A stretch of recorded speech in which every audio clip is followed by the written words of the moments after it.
Hello, and on today's show, Legends of the Hidden Temple is coming back, sorta. Gotta catch them all in Sun and Moon. No Man's Sky seems pretty cool. And the Barely Bear can barely bear the Barely Bear's bear. This is episode 14 of the Geek 30 Happy Hour.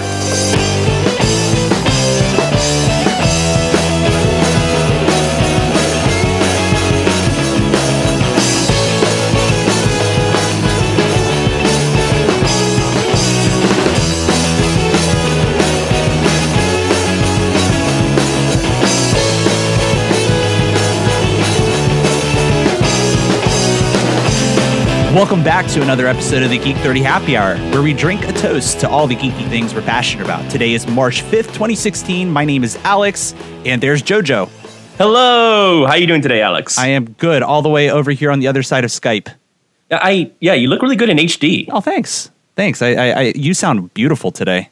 I appreciate that. I got my own microphone. Yeah, we're doing this thing remote today because our guest is remote. And before we introduce him, I would like to encourage you, our audience, to check us out on iTunes, Stitcher, TuneIn, Satchel for all you Android users. Give us 5-star ratings. Leave us reviews. It helps people find the show.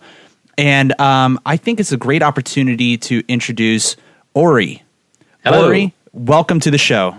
Thank you very much for having me. It's a pleasure to be here, or rather over here somewhere that isn't actually there. I know. And so where are you hailing from today? Because you are kind of the world traveler. I move around somewhat, but today I'm at my home in New York City and coming in on Skype. Nice. Well, it's awesome to have you. Why don't you tell the world a little bit about you? Well, as I said, I'm Ori. That already narrows it down significantly. I am the founder and CEO of Dragonfruit, the best, only, first, etc. dating app for geeks. Let's see. I spend most of my time either working on that or watching reruns from 90s sci-fi or playing classic Nintendo games. Or, I love it. Trying to keep up with everything that's going on. You would love JoJo's whole collection of old school video games. What do you say, JoJo? I mean, I have to bring it up again, but I still have a Virtual Boy. I know. It's not like he brings that up ever. Virtual Boy. I have it, and it works. And I have all works. 6 games. Is that great? I love it. Yeah, that's pretty great. I just hooked up my NES a couple of weeks ago here to my big screen. Oh, that's very awesome. big screen, but way bigger screen than they ever intended it to display on.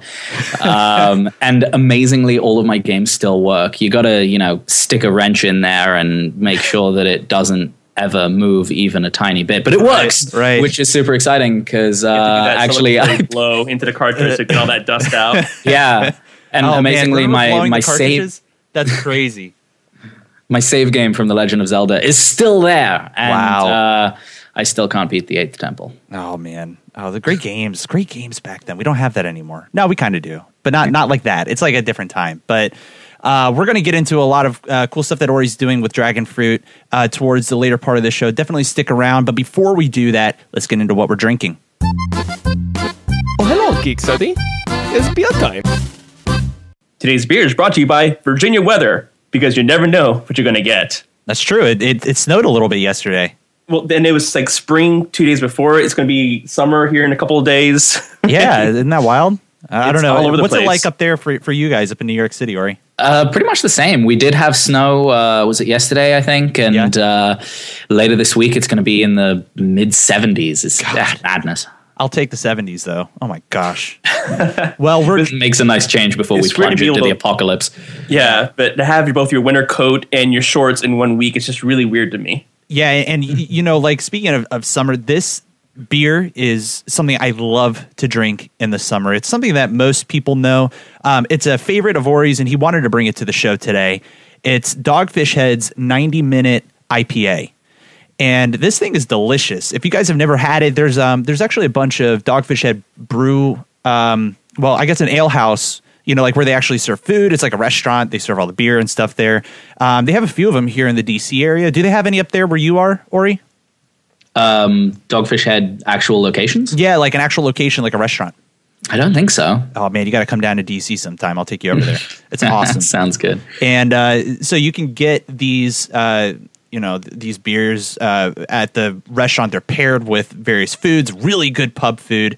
But specifically this beer, according to their website, it says Esquire magazine calls our 90-minute IPA perhaps the best IPA in America. An Imperial IPA best savored from a snifter. Is that how you say it? Snifter? 90-minute has a great malt backbone that stands up to the extreme hopping rate. 90-minute IPA was the first beer we continuously hopped, allowing for a pungent but not crushing hop flavor. And I think that's exactly well put because, we talked about the IPA that we had in the last episode with Bill McKenna from Not Another Podcast. We featured Dark Vader from Quattro Goomba Brewery. And that was a black IPA. And what I really like about IPAs is when they're kind of nicely balanced like this one. And Ori, I think we were talking about that prior to the show. Like you would agree with that, right? Oh yeah, definitely. I'm not an IPA drinker, but the reason that I like the 90-minute is because it almost isn't one. It's a lot smoother and a lot less hoppy. It doesn't, hit you in the face like some other IPAs that you either have to really love an IPA or you can't drink it. As a non-IPA drinker, this is the one that I go for most often, just because it is very smooth and kind of gentle on the hops, and it's just really tasty. Oh, totally. And let's give this one a quick sip. That's good. Well, it's it's so good. All right, and another thing that they have on the website here: tasting notes and food pairings. So, tasting notes, they talk about brandied fruitcake, raisiny and citrusy. I would agree with that. It's a little floral as well. If I could be so bold as to say, an IPA that's floral, that would never happen. And the food pairing recommendations, they say pork chops, beef, grilled fish, frites, focaccia. How do you say that? Focaccia. Okay, I'm a ignorant American. I don't know how to say things. Split pea soup, Stilton cheese, and escargot. You had it right the first time. I know. He's bilateral. I am. No, great beer, and thank you so much for recommending this one. It's as we're getting into this warm weather, it's awesome to get back into a beer I love drinking during the spring and summer. This is definitely kind of a beer that I love my stouts and love my porters, but I love a cold beer, and this just tastes better cold, super cold. And I'm going to put up a link for those of you guys who aren't familiar with Dogfish Head. I'll put a link to the beer up on our website in the show notes. You can see there's a number of states where you can get this. It's kind of all over the place, so take a look. If you can get it in your state, go for it. Give it a try. Let us know what you think. geek30podcast@gmail.com. We love to hear your feedback. But now I say it's time to get into the news. Geek 30 News! First and foremost, who remembers Legends of the Hidden Temple? I definitely remember Legends of the Hidden Temple. That was such an awesome show. It was so good. Ori, do you remember the show? Well, I mean, I didn't grow up here, so I've heard of it. I've seen clips and things, but we had a lot of stuff that was very similar in the UK. Yeah. So I know the format. Yeah, and this is, if you guys don't remember, and you're not a kid of the 90s era or the late 80s, this was one of the best game shows ever. As a kid watching it, was basically you're watching these kids try to be Indiana Jones. And you yell at the screen furiously because you're so dumb, but you saw it from an outside, a third party perspective. They didn't see it inside the little environment. It was hilarious. Jaguars, freaking do it! You're getting really, really upset. Exactly. But it's coming back. It's coming back as a movie. Well, I need out my Orange Iguanas t-shirt then. Hell yeah. Silver Snakes. Silver Snakes was always my second favorite, but Red Jaguars was always my number one. So there's this article that I saw from Entertainment Weekly. It says, the Green Monkeys, Silver Snakes, and Red Jaguars will take on the Hidden Temple of Olmec once again. EW has confirmed that Nickelodeon plans to reboot the popular 90s game show Legends of the Hidden Temple in 2016 as a TV movie. Legends of the Hidden Temple, which ran for 3 seasons from 1993 to 1995, was a popular Indiana Jones themed children's game show from an era when Nickelodeon was known chiefly for its game shows, including What Would You Do and Nick Arcade. In Hidden Temple, 6 teams of kids would compete in physical and mental challenges with eliminations after every round. The last remaining team wins the opportunity to retrieve an artifact from a booby-trapped hidden temple with 3 minutes to win a larger prize. This was so much fun to watch back in the day, and I pray to God that Nickelodeon doesn't butcher a movie, which I think that they will, though. Well, they're not Disney, so that's true. It's true. So, like, what was kind of big in the UK, or like what is when you hear this game show? Like, what does that remind you of? Well, we had a bunch of shows, but my personal favorite was the Crystal Maze, which had astonishingly low production values because basically everything in the UK prior to the Doctor Who reboot was done on a shoestring. Yeah. It was this show. It was for adults, but I mean the show itself was very much geared towards children. And you had these four zones. There was, I think, the space zone, the Aztec zone, the medieval zone, and I don't know, I think some kind of pirate zone or something. And they would go through and they would do these puzzles. You would be locked in a room for a certain amount of time and you had to solve a puzzle. It was like either a mental challenge or a physical challenge or a challenge of skill where you would have to like hit targets with a bow and arrow or stuff like that. And you would get these crystals. And then the number of crystals you managed to the number of crystals that you managed to collect determine the amount of time you get in the final zone, which was the crystal ball, and you would go into the crystal ball. And you could get locked in the room if you didn't get out in time. So it's this, variable number of people who are inside, and they start up this huge fan with these little silver tickets, and you just grab as many tickets out of the air as possible.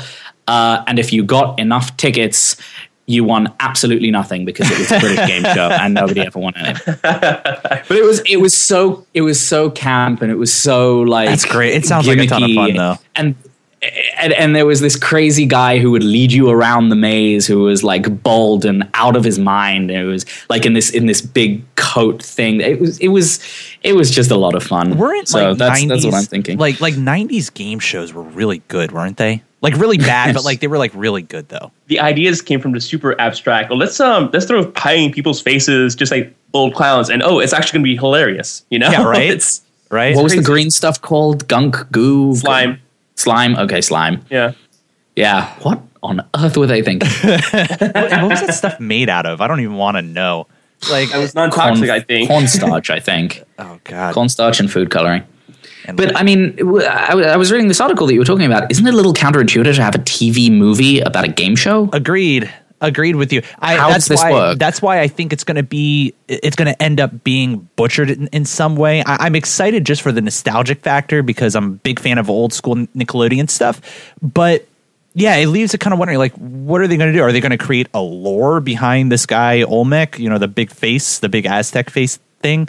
Is it not going to be a competition anymore? Or is it just going to be just a movie and they put a character in there to run through a maze or something? Or? Yeah. Okay. This is the movie about a ride that Pirates of the Caribbean was. Yeah. Well, no, this was a game show and it's now being adapted into its own movie. Like I feel like they're actually just trying to put lore behind this old like 90s game show. Like what did so what they did, Ori, and at the very end of it, and the show that you mentioned actually really reminded me. They run through the temple, like through the hidden temple, and as they would go through it, they would have to solve these puzzles and these like riddles, and sometimes it was stacking these like skulls on top of each other, making sure that they would fit. Sometimes they would have to like trudge through something and like come out on the other end or find some kind of key to get to another room. Sometimes it would be ambushed by some kind of a Aztec guard and they would be like taken away and they would be disqualified. Like there was like a ton of different stuff that would happen. I'm almost wondering like I wonder if they're just trying to take all that and be like, oh yeah, this is why all that happened. You know what I mean? Kind of like Pirates of the Caribbean. Like what you would hop on the ride, but now they have Johnny Depp and there's like a whole backstory to, oh, that's why that all happens in the ride. You know what I mean? Yeah. But you heard of me. Yeah, exactly. yeah. So I don't know. I'm curious. I'm a little bit scared, but I'm curious nonetheless. I will probably watch it just for the wow factor. Let me see. When does it say it's coming out? It's coming out this year, but it says I don't think that they have an actual date. So I don't. It's going to be a made for TV movie. So that also throws a nice little FU to the fans in some way. So we'll see. All right. And speaking of Doctor Who, is Doctor Who that big of a thing in the UK for you guys as it is for like me here in the United States? Well, to quote the Doctor, oh yes. Oh yes. Oh yes. Yes, it is. It is big business in the UK. Oh, okay. Admittedly, I think they kind of didn't expect the massive amount of fans to come out of the US, and that's why, in the fifth, sixth season, they kind of geared it a little bit more to the US audiences. But no, it's huge, and Doctor Who has always been a huge thing in the UK. Oh yeah, because so many people grew up with it. I mean, it started in 1964, so all of the adults and the previous generation, they have very vivid memories of watching Doctor Who growing up. Yeah. Did you watch a lot of it? I've watched everything from the new since 2005 and some of the old stuff. But the old stuff is tough to get through, man. There's a lot of it, right, and it was a very different time in television, particularly like you need to understand the context of UK TV. It takes some dedication. Yes. Yeah, I would agree with you there. I mean, the production quality is definitely like they were like, here's $5, do what you can. But I mean, ingenuity is born by necessity, right? So totally. Wow, that's a great one. But that was beautiful. It was almost like poetic. But like, yeah, when you end up not being able to have a budget to build a spaceship, you just stick it in a blue box, and magic is made. That's so true. All right, I always like to get folks from the UK. I love to get their insight on Doctor Who because, like, for me and Jojo would agree for him too. Like, it's great. It's just great. Great it's TV. It's a lot of fun, definitely. Yeah. And I'm glad because of that, the production value for like Sherlock, was increased substantially, and they did a good job of that as well. That's a show I actually have never seen. Oh, you fantastic. Are missing out. Yeah, it's so good. Oh. And don't rush it. Don't binge watch it. Enjoy each show it's a show, but each one's like a movie on its own. Yeah. I guess each episode is kind of its own thing, right? Well, they're hour and a half episodes, so it's meaty, but it's so worth it. It's so great. And speaking of other BBC shows, is Peaky Blinders that good? Couldn't tell you. You guys haven't seen it yet? No, I haven't seen it at all. No. All right. I've had a couple of folks tell me it's been like one of the best things ever come out of TV. I've had a couple other folks be like, yeah, it's all right. Like it's not.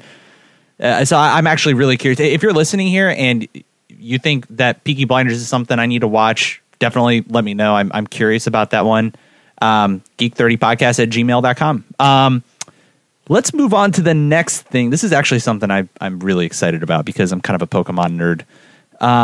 They announced Pokemon Sun and Moon coming out holiday 2016. This is going to be on the 3DS.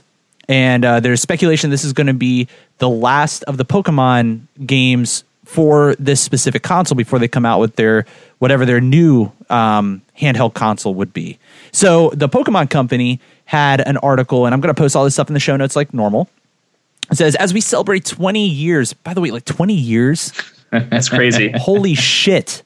Anyway, as we celebrate 20 years since the launch of Pokemon Red and Pokemon Green in Japan, the next era of Pokemon games is being announced. Pokemon Sun and Pokemon Moon are coming out for systems in the Nintendo 3DS family in holiday 2016 with a new world, new Pokemon, and new adventures to discover. Watch the first teaser for Pokemon Sun and Moon at the top of this page. And again, I'm going to post this link. You'll see the movie there. It's pretty cool. They kind of give homage to the original Pokemon games, and it gives you all the nostalgic feels. I feel like that's all we're talking about today is nostalgia, but I love nostalgia. So, were you guys big Pokemon players? I was not. No? What about you, Ori? Did you ever get into that? For a little while, I had Pokemon Blue, 20 years ago.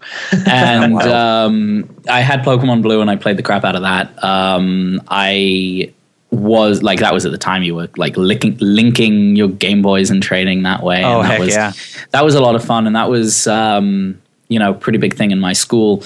But then I kind of dropped off for a while because I was like 150. That's how many Pokemon there are. I don't know what these 250 are. I don't even know how many there are by now. I don't either. Thousands. Man. I don't either. But I did pick up either X or Y. I think it was Y. A few months ago, and really enjoyed it. It was great, and I like that they don't stray too far away from the formula. You're still, a kid, and you're catching, and you've got your balls, and you've got, it's like this lovely traditional JRPG style thing that it's reliable. And I'm really interested to see what happens, not with this one, even though I'm sure Sun and Moon are going to be very enjoyable, very sort of formulaic games. The next generation of whatever, if they genuinely start innovating this series, that's going to be interesting. Oh, totally. I've always just loved, like you said, there's something nostalgic when you go and play some of the newer stuff. I didn't play X and Y, but I played it was like a couple generations before that for the DS. This was like prior to 2DS or 3DS or anything like that. And I loved it. I mean, it was great. I was encountering these Pokemon I've never even freaking heard of. But I played the shit out of. I was a red. I was a Pokemon Red guy, and then I also had Pokemon Yellow because Pikachu. Naturally. Yeah, but like you said, even though it's formulaic, I was talking to people about this actually within the past couple weeks. There's something really relaxing and enjoyable about sitting down and playing a JRPG. I love JRPGs. Yeah, they're just it's kind of approaching a game in a different way. It's not so twitchy, and it's not so like, you don't have to go micromanaging every little detail. And yeah, it's and even like with action games, like I like Assassin's Creed for what it is, kind of as an action game and a stealth game. But if I just want to like sit down and kind of get a little buzz on with a 90-minute IPA from Dogfish Head and just play like a JRPG, I can just kind of chill and relax and do that. Yeah. So that's why I love stuff like this. And the Final Fantasy X remake, I've been playing that on my PlayStation 4. So I love that sort of stuff. I don't know about you guys. Well, I know that they brought over the Pokemon a couple times to the systems. Well, first off, they had Super Game Boy, so you could play your Game Boy games on Super Nintendo. But they actually had a crossover on N64 where you can. Was it Stadium? I think. Yeah, Stadium. I had Stadium. I had that too. You can actually bring your Pokemon to the big screen and fight them out. About that. Yeah, so I thought that was brilliant. So you were talking about innovations. If they're already talking about this being the last season of the series for this platform, I'm wondering what they're planning to do next. Which that's exciting to me as well. Does anyone remember Pokemon Snap? Oh yeah, I do. Was that the one with the microphone or no? That's the one with the camera where you're going around taking pictures of all the Pokemon, but you have to take a picture of some of like you'd have these split second opportunities to like capture Mew or like capture a picture of Mew, not capture him, but take a picture of him. And it was kind of a puzzle / I don't know, simulation game. I don't know. I haven't seen anything like it since then, and I really enjoyed that game. As lame as it sounds, it was so much fun. It really was. You played these levels over and over and over again and try to get the perfect shot and just like notice these little Easter eggs that they would stick in there. I was like, oh wow, I never noticed that after I've played this 30 times, and I never noticed that there was, a little Togepi hiding behind the bushes. Togepi. Yeah, I thought it was a great game. But like whenever they change the formula, they usually do it right. And I personally am really looking forward to Pokemon Go as well. Oh yeah, so let's talk about that because that's interesting. So it's basically you catch Pokemon with your phone. Is that kind of the gist of it? Didn't they have something similar to that where they had a fitness tracker, not a fitness, like a pedometer that wherever you walked it would count and that would help you catch Pokemon as well? Yeah, that was like the Pikachu thing where you had like a little pocket Pikachu, and like you could, and all you would do is like you would feed your Pikachu, and it was like a Tamagotchi. Remember Tamagotchis? You guys remember that? Like, so it was like your own Tamagotchi, but it was Pikachu, and I think there was some kind of integration with Pokemon Yellow, but I don't remember. But Pokemon Go, so it's an upcoming augmented reality game for phones, developed by Niantic Inc., scheduled for release on iOS and Android in 2016. So this is something that's actually kind of been a buzz. It's like you point your phone around and you're like, holy shit, there's like a freaking Pikachu over there, or there's a Charizard, I'm going to capture it. And you basically, like, there could be like a Squirtle outside your house, and you had no idea until you bring your phone out and whip it out, and boom, use a camera, and there it is. So the cool thing, what I'm really looking forward to about this is they have the watch that they're going to release along with it. It's like this little thing that you wear on your wrist, and that means that whenever you come up against anybody else, when you meet somebody who has that thing on their wrist, you push the button and you battle the person in real time with the Pokemon you have caught. It basically turns the world into actual Pokemon. It just seems so cool. I never heard about that watch. Yeah. You just push the button and it links your two, like it trades the information from your cell phone and their cell phone, and you've got your you've got your team lined up, and it depends on how much you've actually trained and all of that stuff. It's basically putting you in the game in the real world. And I'm just really excited of the fact that they've somebody has finally properly integrated, or I hope properly, we'll see, integrated all of the different kinds of technology that we've had developing over the last few years into this cohesive whole that has the potential to be so much fun. Oh man, I'm gonna buy all these things. I'm gonna buy this watch, and then Deanna's gonna get Deanna. I gotta catch them all though. I have to. She's gonna be okay with me spending all that money, I'm sure. Oh, she's gonna buy her own watch, so you'll be battling against her all the time. We'll be battling together then. No, it'll be okay. All right, she's and probably it looks not like okay I'm about to buy a watch too, so I can go over there and start picking fights. Yeah, totally. Oh, we should all Pokemon battle. That'd be awesome. I'm all about this. But no, I'm of the retro thing. You know, you heard about the 3DS they're coming out with. I think it's only in Japan, but it's actually themed like the Super Famicom. Oh, tell me about this. I don't know anything about this. It looks so. We got the Super Nintendo in the US, but in Europe and in Japan, they got the Super Famicom, which is a slightly different design. It's the same system, platform, and everything, but the design is completely different. So they're coming out with a 3DS system, the newer one, the faster, better processor, whatever, limited edition in April. That looks it's designed exactly like a Super Famicom. The buttons are like the yellow, red, green, and blue, and everything like that. There's pictures online. Let me see if I can pull something up for you. Oh, totally, man! I would love to see this. Yeah, put it in. Cool. Put it in the Skype there. now that we're Skyping, we can share things. We can share all the things. But while he's pulling that up. I was talking to my buddy. I think I'm gonna buy his Nintendo 3DS just so I can buy Sun and Moon, because I don't have any good, well, other than my iPhone 6s Plus. I don't have like a mobile gaming device. Ori, do you? A mobile gaming device? I mean, I have a 3DS. Do you? Okay. Oh yeah, that's what you said that. I knew that. And you've been enjoying it? I have. You think it's worth it? Yeah, I think it's worth it, but because I'm such a retro gamer myself, I like the fact that there are so many ports of older games that you can get from the store. So I missed the Phoenix Wright series, Ace Attorney, and you sit there and you be a lawyer.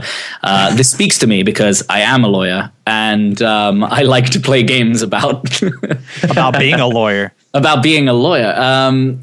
And those games were, at least the first couple, were only released for DS, but they remade them for the 3DS, and that means that even though I don't have a system that can play them anymore, I get to play them. There you go. And there are all of these, remastered stuff and things like that. They made Majora's Mask recently in HD, like 2 years ago, which was a lot of fun. Ooh, and that was cool. I actually played a demo of that. They just dropped Twilight Princess for Wii U now. You can download Twilight Princess if you want it in HD. Did you guys like that game?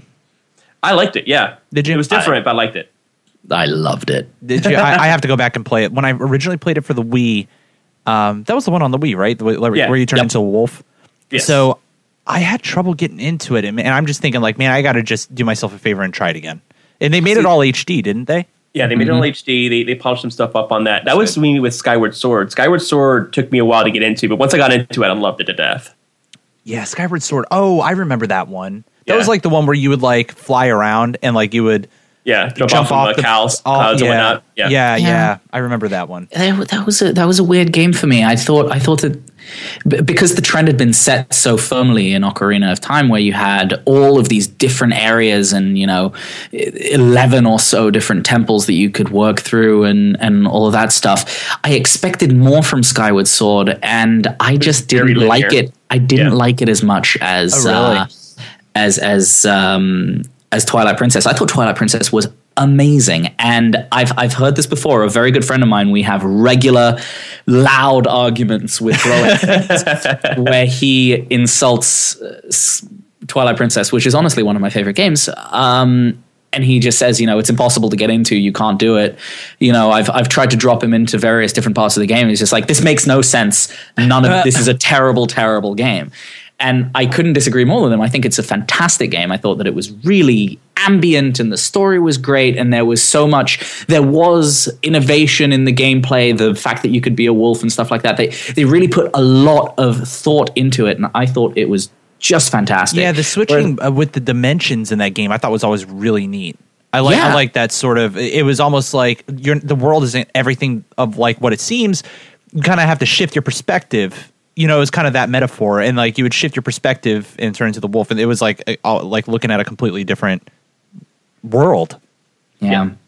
I love it. I know that people really liked Skyward Sword when that game came out. Suddenly there was a lot more interest in Legend of Zelda, the franchise in general. Like I would go to conventions and suddenly see, twice as many Zelda cosplays as I used to. So Zelda clearly cosplays. It made an impact. Yeah. Again, as someone who's played it for such a long time, I wasn't into it at first. It took me a while to get into it, but once, easily halfway through the game, it's like, okay, this makes sense, and this is a lot more enjoyable. It wasn't something I liked up front. Yeah, fair enough. And actually, Jojo just sent this over. This is freaking cool. So what he was talking about, the Super Famicom themed Nintendo 3DS. So it looks like an old Super Nintendo. Mm-hmm. That's so cool. So if you need to buy one, here you go. No way, man. I'm going to put a link of this in the show notes so you guys can see. I also want to make a mention. I'm reading the article right now with the Pokemon Sun and Pokemon Moon. Or you were talking about being able to download older games from like DS, like Phoenix Wright and whatnot. Mm-hmm. Let me read an excerpt real quick. Using Pokemon Bank, you'll be able to transfer Pokemon you've caught in Nintendo 3DS Virtual Console versions of Pokemon Red, Blue, Yellow into your copy of Sun or Moon. That's cool. So you can when you're playing these other games, you can actually transfer over the Pokemon that you've caught there and use them in Sun and Moon. Yeah, that is the Virtual Console versions. It'll see it in your game save and it'll bring it over for you. Oh, that is really cool. So when they say the 3DS Virtual Console, because I don't have a 3DS, maybe Ori can help understand. Is that is the Virtual Console, is that something on the Wii U or is that something that they have on the 3DS? It's both actually. So they consolidated their digital store to be the Virtual Console because they have the Virtual Consoles are the games that are made like from Genesis or Super Nintendo or Game Boy that you can play on certain platforms. So when they say Virtual Console, they're actually playing the original Game Boy game version of it, but it's just a digital copy. Wait. So I can play Pokemon Red because they've come out with Pokemon Red and Blue and Yellow for the 3DS. So I can play that on my Wii U right now. Some of them you can, some of them you cannot. It depends on the game. Why am I doing this podcast? I need to go upstairs right now and play some Pokemon. You should look into it because some Game Boy games are playable on the Wii U. Oh God, what the frick? Yeah, so I just I've been wasting a lot of hours on. They released the Golden Sun series. Oh yeah, for Wii U. It's not remastered. I really hope they remaster it one day because just amazing games. But for some reason, it was for the Game Boy Advance, so you would expect it to be on 3DS. They decided not to, and they released it onto the Wii U instead. But it's still just so much fun. I'm loving it. Wow. It's cool, the integration too, because with the Smash Brothers, when I bought the latest one that came out, any of the DLC that comes out, I can buy it for the 3DS version or the Wii U version or both. Yeah. So it's cool that they cross platforms like that. Oh my God, there's going to be so much money spent in my house. It's okay. Actually, the Super Smash Brothers example is a little tough to swallow in terms of the price tag. The price is ridiculous. I'll be honest with you. How much is it? Well, every time they release a DLC pack, it has like one thing you might want and then a bunch of stuff you just don't. So it sells you like a character pack where you get a new fighter. Wow, that's awesome. A new fighter. I would definitely pay for Cloud. A new fighter. And then they try like Cloud or like Bayonetta or really cool stuff. Yeah. Then the price is, I think, for a single character pack like $8. But they try to justify that price tag with a bunch of costume pieces for your Mii fighters and stickers and stuff. Nobody cares about stickers, Nintendo. I promise. No one cares about stickers. They finally released just the fighter pack, which gives you like 5 new fighters, which is awesome, but also costs $35.99. Woof. So. Yeah, so they did that, and I think for $60, which again is the price of the game itself, you can buy all the DLC content for both platforms if you want to just get everything in one shot. So I don't think they're going to put out any more DLC after Bayonetta. Interesting. Man, yeah, I just don't know if that's worth it. I don't know. I mean, like that's a lot of money. Right. I don't know, but I'll probably end up doing it because it's Nintendo and I love Nintendo. So you can't help it. It's easy to forget about it once you start playing. I guess you have that pang for the first 5 minutes, and you're like, this is awesome. It's just it's like wait, what money? What money did I spend? I don't remember. See, I like the Mario Kart version better, where you can pre-order both expansions for a cheaper price, and that wasn't bad. That wasn't a bad deal. I think it was like $12 or $15. You got maps, right? Yeah, you got 2 new cups per expansion. There's 2 expansions, so you got 16 new tracks altogether, plus new characters. I think like 6 altogether, 3 per, and a bunch of other like little perks. So it was actually definitely worth it because you expanded the game almost double for only like $12. Well, my problem with that was that in this specific example of Mario Kart for the Wii U, I found the base game to be pretty lacking. It was fun. There just wasn't enough of it. Yeah. My issue with it was the AI.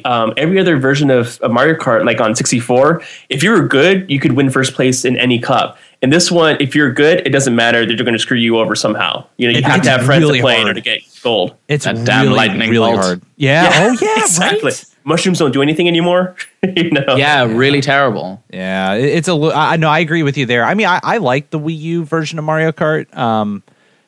But I don't play it to the extent like some of our friends. Ryan. Sorry, I had something stuck in my throat. And spend too many hours on it. But speaking of too many hours on a video game, I might end up spending a lot of time in this next topic. You like the segue there? This next topic is about a game called No Man's Sky. Have you guys heard about this game? I have not. I've pulled up the article. Yeah, this is wild. Or have you seen anything about this? I really haven't, but I'm looking at some of the screenshots now on the website, and it looks. Oh, you know what? I have really seen nice. This. Yeah, this game is wild. So if you guys haven't heard about this game, No Man's Sky is essentially it's developed by sort of I'm trying to remember Hello Games, and they've created this universe where there is an infinite amount of worlds and planets and galaxies that you can explore. And they said in the lifetime of this game, you won't see 90% of the entire universe that this game encompasses. Wow. Right, it just makes it up on the fly, doesn't it? It builds its own worlds and everything. It is. It's like a progressive, like sort of like how Minecraft works, where like if you're running around and like it's kind of building the world around you as you're kind of like running around. And but what you do is you're essentially an explorer, and you're exploring these worlds. You're coming across life forms, and from what I understand, there's this whole story kind of behind it. But and it's not multiplayer at all, granted.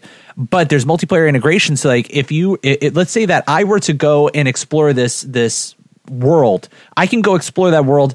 I can even name creatures that I come across. I can say that's like they say in the video here. I pulled up an article from Nerdist. I'm going to put this in the show notes. But in the video, the guy's like, I think he said like that's a big ass cat or something like that. It was like a big saber-toothed tiger sort of thing.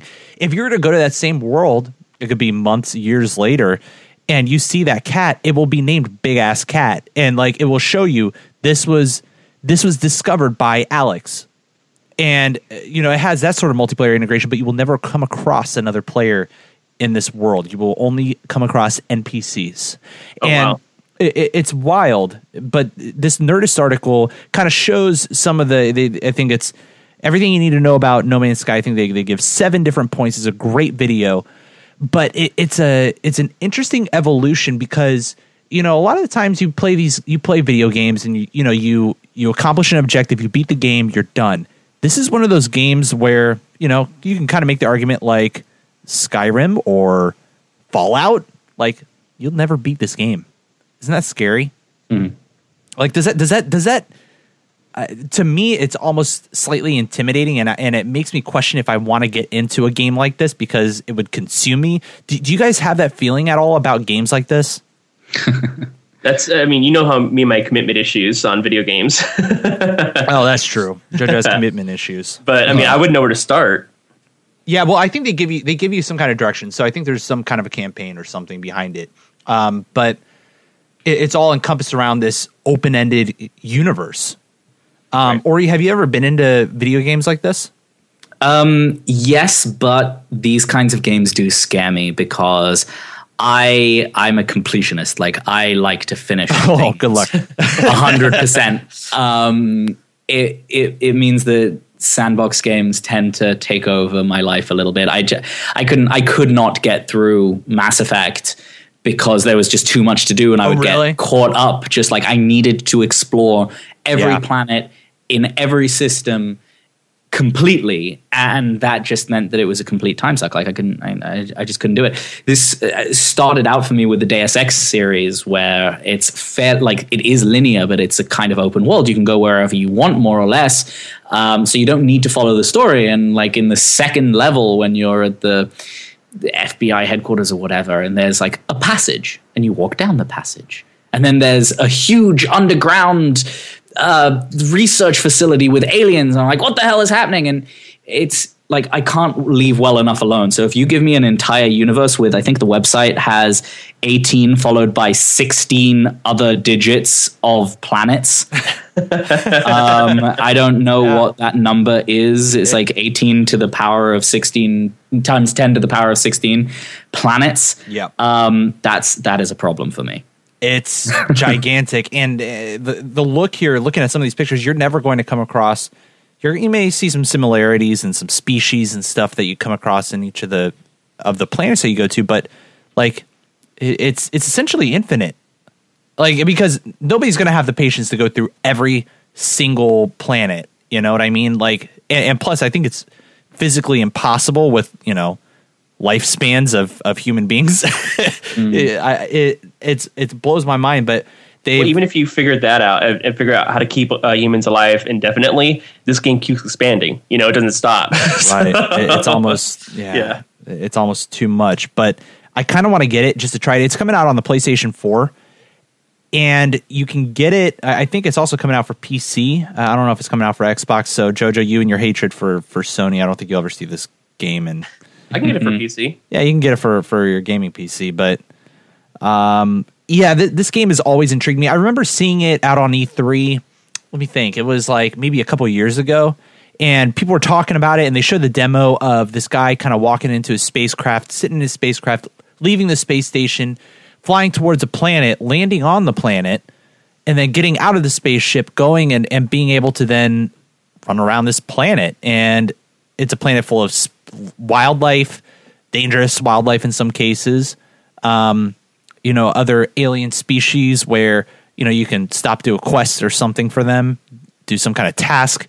I was like, wow, that's it's kind of wild. And it's like, if this is the way games are going, where you can almost create an infinite universe, like what does that mean for games like MMOs and other socially involved games? If this was multiplayer, it would have me totally sold. That's the one thing. So I feel like this would be a great platform for things like the Oculus and the OSIC 3D headphones. Oh, yeah. And I think that they were talking about how this was going to be available on VR. That's awesome. So that's very, really very cool. Yeah. I'm hoping that Nintendo takes inspiration and does something like this for the next Metroid. Oh, totally. Oh, my God. Could you imagine a Metroid game with VR? Sorry, I just had a nerdgasm. Don't mind me. Right. Go clean yourself up, Jojo. Well, because you were talking about the exploration and everything, and that was what I loved about the Metroid Prime series, where you could go around and scan everything and learn as much as everything, and you would get little achievements for being able to, find every little nook and cranny. Like I said, I need to complete things 100%. It's an obsession. And you got that. And if they were to do a self-generating universe out of that would be super cool. Man, that'd be so cool. God, that was so freaking cool. Ugh. All right. Well, more money I get to spend, I guess. By the way, with that number of zeros in that number, that is 18 quintillion. 18 quintillion. So yes. 18 quintillion different planets? Is that what it says? Yeah. 18 and a half quintillion planets. Oh, okay. I'm sorry. Let me give them the freaking benefit there. Yeah. Jeez. Damn you. I had actually Google. It's like, I don't know past trillion. What's going on here? Yeah.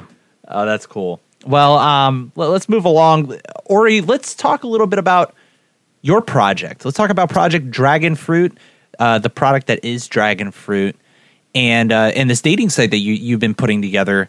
Folks out there, Ori and I touched base because somebody on his team listens to the show, and they recommended that Ori hop on the show to talk a little bit about what he does, and I think it would be a great value, especially to you single folks, single geeks, all the single geeks stand up. All the single geeks, the single geeks, right? We can turn that into a song. So, Ori, talk a little bit about what Dragon Fruit is. So Dragon Fruit is a dating site and app coming later this week, actually. You guys are at a really good time. We're going to be available on iPhone and Android extremely soon. And by that, I mean we're waiting for the Apple guys to get back to us with approvals, and then it'll be live from New York. And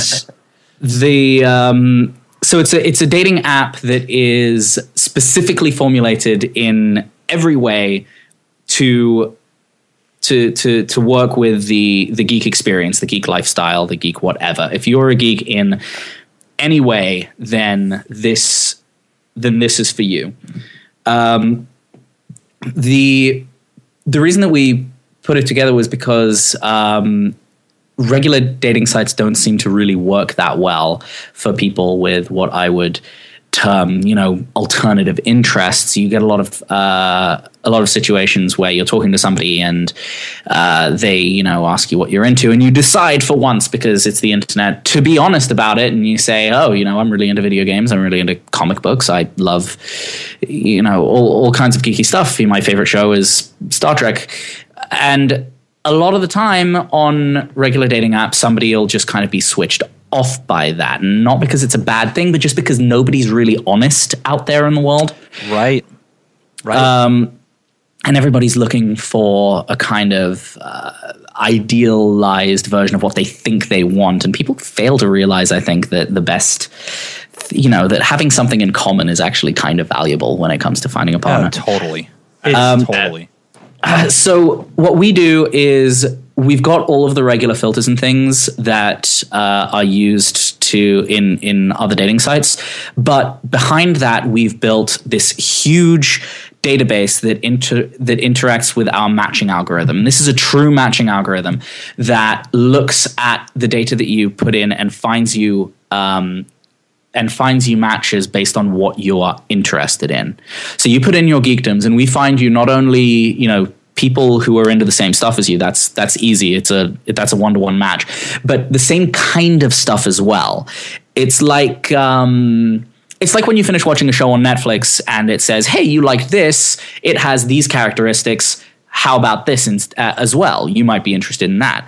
So if you put in, say, an easy example that I like to use is Batman. If you're into Batman, obviously it'll find you other people who are also into Batman, but it will look at things a lot deeper as well. It'll look at the whole Batman series, and it'll see if you're into other characters, your favorite characters in various Batman, in the Batman franchise. But it'll look at any other, like DC Comics. It'll look at all kinds of stuff like that. But the really cool stuff is when it looks into the qualities of what you have described that you're into. So Batman, it's a dark, gritty kind of crime fighting thing. It's got complex moral questions. It's got, all of this stuff that makes Batman, and it'll find people who are into the same stuff on a qualitative level, which is more than I think any other dating site does. Yeah, that's incredible.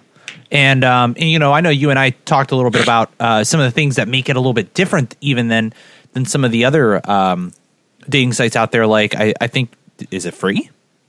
It is. Yes, it is free. That's pretty cool. I always forget that because for me, it's like the least important part of the pitch. Oh my God. Yeah, it is free. There are a bunch of niche dating apps out there and they all cost an arm and a leg. The reason that it is free is because I kind of wanted it that way. I'm building this. So the way we started was like so many things with board games, alcohol, and loneliness. I get together with my friends every Friday, every Friday evening, and we sit around and we drink. Wait for it, Dogfish Head 90-minute IPA. Hey, no, we drink beer and we sit and we play board games and we talk about our lives And so a couple of them were single. One of them had been single for a really long time. One of them had recently been out of a relationship recently, and he was kind of struggling to deal with that. And so we cajoled them for a little while, and eventually they agreed to start online dating. And we would get together once a week and talk about, these people that they had been messaging and how to craft the perfect profile and what messages they should send and stuff like that. It was really a team effort, and yet very little came of it. And it came to the point where we were like, okay, so how's it going? And they're like, this doesn't work. This does not work for me. So I started putting together Dragonfruit, and my mantra throughout was, I want this to be a program that I would want to use. I'm going to get rid of all of the annoyances that you find in so many different sites and across the industry and on the internet in general, and just make it something that I can be proud of, because I'm building it for my friends. I'm building it for me. I'm building it for my community, because as a geek, I definitely know the the trials and tribulations that people experience. So making it free very much speaks to that goal. I am trying my very best to have it as close to the ideal as I would have. Oh, totally. Yeah, and it's funny because I was having a conversation with a coworker of mine, and he's been married for at least 5-6 years now. They just had a kid. They're happily married. But he just brought up the hypothetical with his wife. He was like, if we ever had to enter the dating world again, like how would we deal with that? And they were both like, my God, like the dating world kind of sucks right now. And, especially with so much social media, so much stuff out there. And like, I think about that. Like I'm lucky enough to have married my high school sweetheart. It just kind of fell into my lap. It's great. No pun intended. But but it worked out great for me. But, like to have a service like this where, first of all, it's free, but that's huge. But also it matches up on such a granular level of your interests. I think that's really intriguing. And I love the idea of your algorithm. And I think that's great. And I mean, for you, like, it sounds like it's something pure. You're doing it for your friends, right? Yeah. Basically. I started going to conventions a couple of years ago, and I kept meeting these wonderful people, really lovely, outgoing, passionate people. Oh yeah, who so many of them had the very same complaint. It's really tough out there for single people, particularly for people in our situation, whatever that horrible stigma may be. I'm like, but this is crazy. You're all here. Yeah, everybody is awesome, and you're not finding each other. How can that be? Geeky people are the best people in the world. Like, I don't know. I mean, that's coming from me being a geek, obviously. Geek 30 happy. Slight bias, but I agree. but seriously, like, you talk about just some of the most accepting, loving people that you'll ever meet. And I'm sure that's the type of people that you'll meet coming into a service like this. Yeah, I mean, that's the hope. And what I find weird is that the online dating scene has changed a lot since it began. Geeks used to own the internet, and now it's very much changed so that the same people who are good at dating in the more traditional sense are going to be good at dating on online, because with certain services that I shall not name, things get really, really superficial. And so if you're naturally extremely good looking and great at talking to the opposite sex, you're going to be great at you're going to be great at online dating, and that leaves everybody else who doesn't have necessarily the same level or the same comfort with people. It's not a bad thing. It just makes them far less able to operate in that space, which means that online dating, which was originally made to make things easier, has kind of gone back to exactly what dating always was.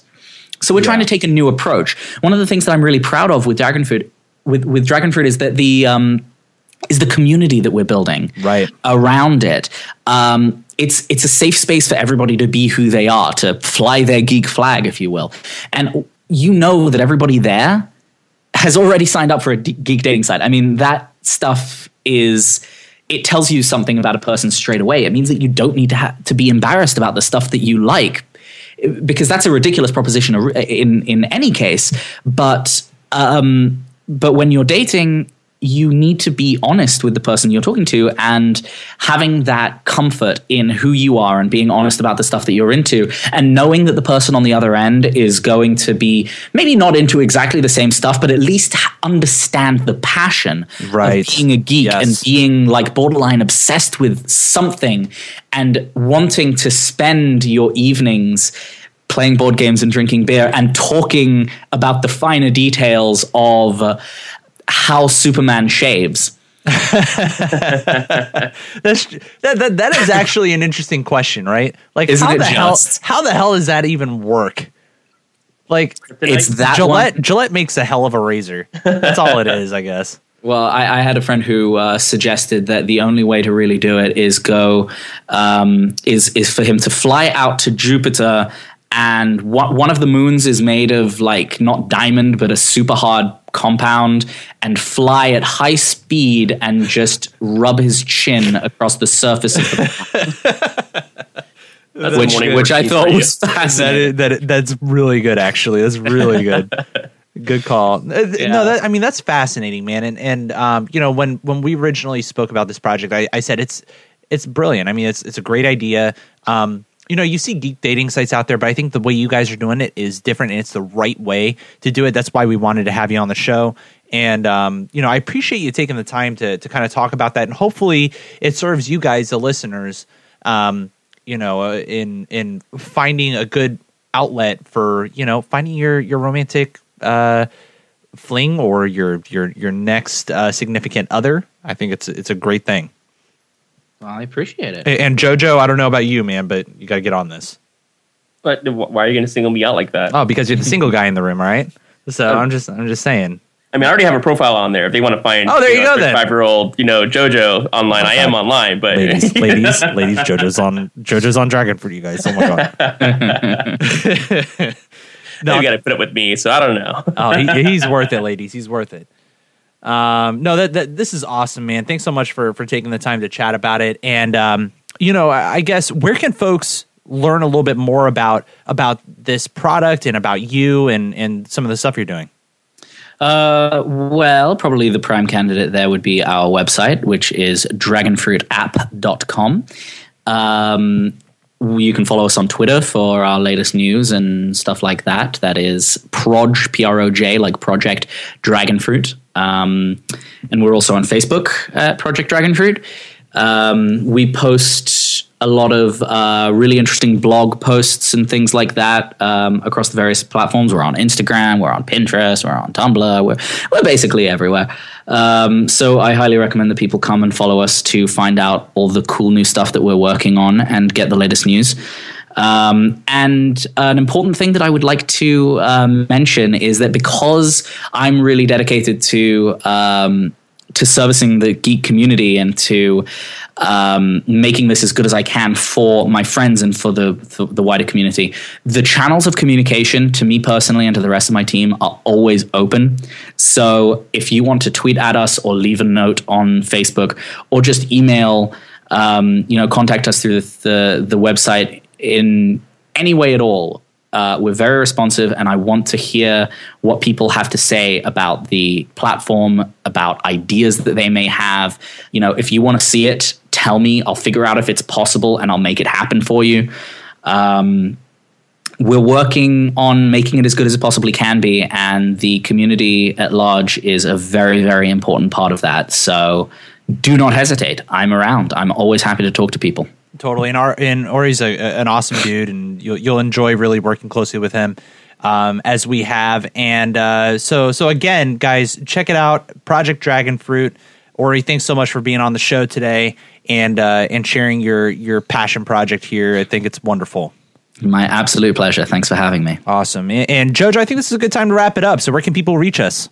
So you can always get us at our email address, and that is geek30podcast@gmail.com. Now 30 is spelled out. We always mention that because it's a number, but it's a word on this one. So geek30podcast@gmail.com.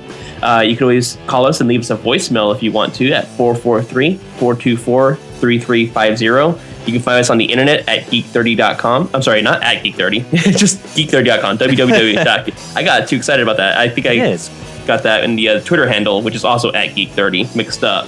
Yeah. So geek30.com for our website, where you can get all the greatest information, all the latest stuff available to us, or stream our show online, or hit us up with a tweet. Yeah, we're on iTunes, Stitcher, TuneIn, Satchel. Really, any podcatcher, we're on there, guys. And give us a 5-star rating, because, like we said at the top of the show, this is how folks reach us and how folks find out about us. And we're able to share awesome news about stuff like Ori's project here. And we're able to reach a great geek audience and build a great community. So we thank you guys for listening today. Thank you to Jamie Sweetland for all the awesome editing, the music, etc. And thank you to Dogfish Head for this wonderful beer, which I'm going to polish off at the end of this. And again, thank you to you guys for listening. We'll see you next time. Y'all have a great one. Thank you.